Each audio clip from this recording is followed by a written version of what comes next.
ඔබ දන්නවා 2011 වර්ෂයේ වර්ල්ඩ් කප් එක ලංකාව දිනද්දී මේක ටෙලිකාස්ට් කරේ ජාතික රූපවාහිනිය 2011. එතකොට මේකට channel එක වියදම් කරලා තියෙන්නේ රුපියල් මිලියන 143යි. නමුත් රුපියල් මිලියන 550ක ආදායමක් මේ නාලිකාව ජාතික රූපවාහිනිය එවකට උපයන ක්‍රිකට් මැච් එක ටෙලිකාස්ට් කරන එකේ. නමුත් 2011න් පස්සේ එවකට ආණ්ඩු කරපු නේද කට්ටිය ඒ ජනාධිපති පුත්තු channel පටන් ගත්තා. මොකද වර්ල්ඩ් කප් එකෙන් ආදායම් කරනවා දැක්ක channel එක.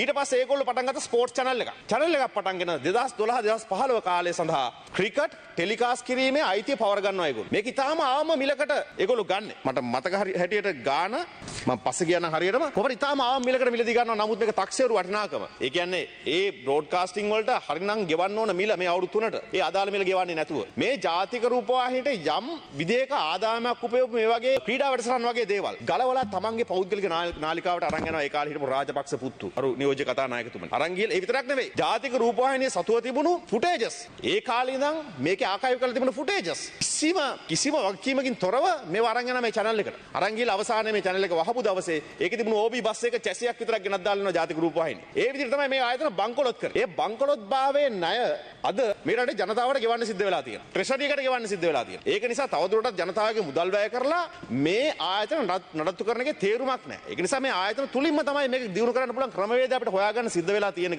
නියෝජ්‍ය කතානායකතුමනි.